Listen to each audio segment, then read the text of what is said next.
তো আজকে দুপুরবেলা আমাদের হঠাৎ করেই মনে হয়েছিল যে আজকে আমরা ভাত খাবো না, আজকে আমরা বিরিয়ানি খাবো। যেমন ভাবা তেমন কাজ। তো এখন আমরা চলে গেছি বিরিয়ানি খেতে। তো ব্যাপারটা হচ্ছে দুপুর না, এখন বিকেল হয়ে গেছে, কারণ আমরা যখন বেরোতে গেছি রেডি হয়ে, আর বৃষ্টি নেমে গেছে, বৃষ্টির জন্য দাঁড়িয়েছিলাম, বেরোতে পারিনি। সেই মোটামুটি এখন বিকেল 5টা বেজে গেছে, এখন আমরা বিরিয়ানি খেতে গেছি। তো এটা হচ্ছে দত্তপুকুরে স্টেশনের কাছেই একটা নতুন রেস্টুরেন্ট খুলেছে, গোল্ডেন বিরিয়ানি। তো সেখানেই আমরা গেছিলাম। আর এই যে হচ্ছে মেনু কার্ডগুলো তোমাদের জন্য দেখিয়ে দিলাম, একটু মেনু কার্ডটা। তো এখন আমরা বিরিয়ানি অর্ডার করে দিয়েছি।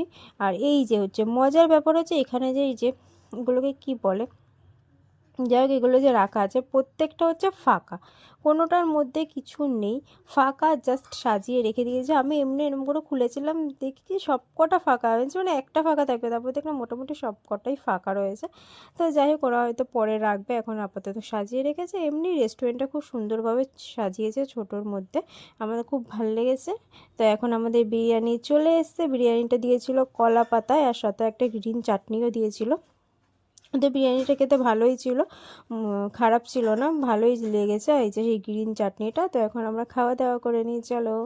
তারপরে খাওয়া দাওয়া শেষে এখন আমরা বিল দিতে চলে এসেছি। এখন বিল দিয়ে সোজা চলে যাব বাড়ি। আর বাইরের থেকেও তোমাদের একটু রেস্টুরেন্টটা দেখিয়ে দিলাম, বাইরের থেকে এটা এরকম দেখতে, দ্য গোল্ডেন বিরিয়ানি। তো ভালো।